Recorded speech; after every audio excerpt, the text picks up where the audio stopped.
Good morning সবাইকে। আজকে যে টপিকটা করাবো রিলেশনাল অ্যালজেব্রার, সেটা একটু নতুন ধরনের।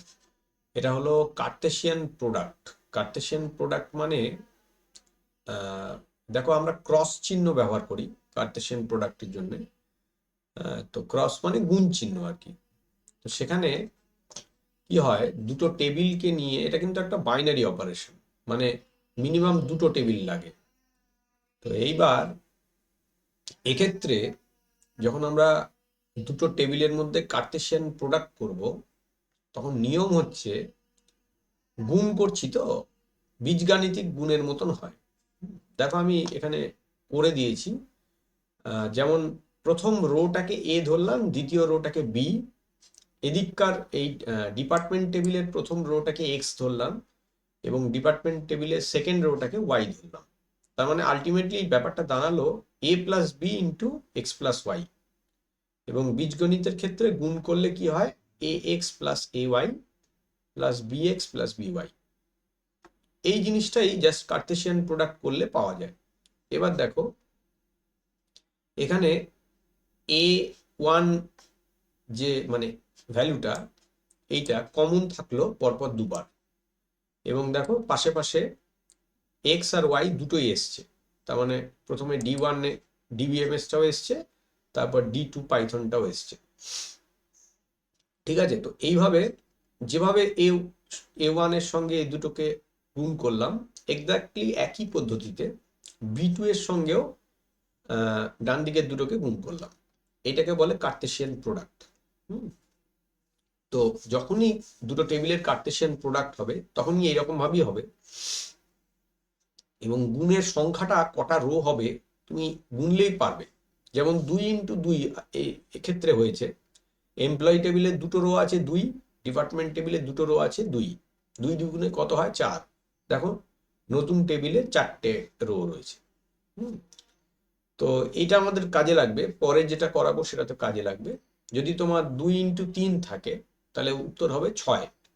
যদি 3 × 3 থাকে তাহলে হবে কত, নতুন টেবিলে 3 × 3 = 9টা রো হবে। এই কথাটা মনে রাখবে, তাহলে সহজে অপারেশনগুলো করতে পারবে। এবার দেখো জয়েন অপারেশন ক্ষেত্রে অনেক রকম হয়, ইনার জয়েন হয়, আউটার জয়েন হয়। তো আমি যেটা উদাহরণ দিচ্ছি সেটা হচ্ছে ন্যাচারাল জয়েন। তো ন্যাচারাল জয়েনের ক্ষেত্রে চিহ্নটা এইটা, এক্স লিখে দুটো সাইডকে জুড়ে দিতে হয়। এটা ন্যাচারাল জয়েনের চিহ্ন। এবার কিভাবে শর্তের ভিত্তিতে রো গুলোকে এক করব দেখাচ্ছি। দেখো এই ক্ষেত্রেও আমি এমপ্লয়ি আর ডিপার্টমেন্ট বলে দুটো টেবিল নিলাম। এমপ্লয়িতে 3টে রো আছে এবিসি, আর ডিপার্টমেন্টে দুটো রো আছে এক্স ওয়াই। তাহলে গুণ করলে কটা রো পাবো নতুন টেবিলে, 3 × 2 = 6টা। ঠিক আছে, এক্স্যাক্টলি এরকম। দেখো A plus B plus C into X plus Y, এটা গুণ করলে কি পাচ্ছি খেয়াল করো, এরকম পাবো। তো দেখো আমরা এখানেও তাই পাচ্ছি। হ্যাঁ, এরকম পেলাম। ঠিক আছে, এটা হচ্ছে প্রথম স্টেপ। ন্যাচারাল জয়েন করার জন্য প্রথমেই আমাদের কার্টেসিয়ান প্রোডাক্ট করতে হয়। তো কার্টেসিয়ান প্রোডাক্ট করলে আমরা এইটা আউটপুট পাবো, একটু আগে আমরা শিখলাম। আচ্ছা, কার্টেসিয়ান প্রোডাক্ট করার পর সেকেন্ড স্টেপ হচ্ছে, যে সমস্ত রো গুলোতে এমপ্লয়ি আইডি ই আইডিটা দেখো দুটো টেবিলেই কমন আছে, এই টেবিলেও এমপ্লয়ি আইডি আছে, ডিপার্টমেন্ট টেবিলেও ই আইডি আছে। যে সমস্ত রো গুলোতে এই দুটো আইডির মান সেম, সেই রো গুলোকে নতুন টেবিলে লিখবো। এটা হচ্ছে স্টেপ 2। এখানে আমি লাল দিয়ে যে রো গুলো করেছি সেখানে দেখো এমপ্লয়ি আইডির মানগুলো সেম আছে, বাকি সমস্ত রোতে এমপ্লয়ি আইডির মান আলাদা। তাহলে বাকি কোনো রো আমি নতুন টেবিলে লিখবো না। সেকেন্ড স্টেপে দেখো, সেকেন্ড স্টেপ হচ্ছে কমন অ্যাট্রিবিউট কি, এমপ্লয়ি আইডি। যে সমস্ত রোতে এমপ্লয়ি আইডির মান এমপ্লয়ি ডট ইআইডি এবং ডিপার্টমেন্ট ডট ইআইডির মান সেম, সেগুলিকে নতুন টেবিলে লিখতে হবে। তাহলে আমার নতুন টেবিলে কি হলো, দুটো রো পেলাম, এখানে দুটো লাল আছে, তো দুটো রোকে নতুন টেবিলে লিখলাম। ঠিক আছে। আর স্টেপ 3 হচ্ছে যেটা কমন অ্যাট্রিবিউট ছিল ইআইডি, সেটাকে দুবার লেখা ছিল, একবার এমপ্লয়ি ডট ইআইডি, একবার ডিপার্টমেন্ট ডট ইআইডি। এবার দুবার না লিখে ওটাকে আমি একবারই লিখবো, এবং সামথিং ডট আর লিখতে হবে না, যেহেতু এখানে আর এমপ্লয়ি ডিপার্টমেন্ট দুটো টেবিল থাকছে না, সেজন্য একবারই লিখলে আর সামথিং ডট লিখতে হবে না। তাহলে ফাইনাল অ্যান্সার হচ্ছে এইটা। ঠিক আছে, তাহলে এইটাকে আমরা বলছি ন্যাচারাল জয়েন। তাহলে আমি আজকে দুটো জিনিস তোমাদের করালাম মেনলি। একটা হলো কার্তেশিয়ান প্রোডাক্ট কিভাবে করা হয়, মানে দুটো টেবিলের মধ্যে গুণফল কিভাবে করা হয়। কার্তেশিয়ান গুণফল মানে হচ্ছে বীজগাণিতিক গুণের মতো। হ্যাঁ, যে এই টেবিলের রো এর সঙ্গে ওই টেবিলের রো গুলো গুণ হয় এবং পাশাপাশি বসে বসে যায়, কমন মানে যেভাবে আমরা বীজগণিতের গুণ করি সেভাবে।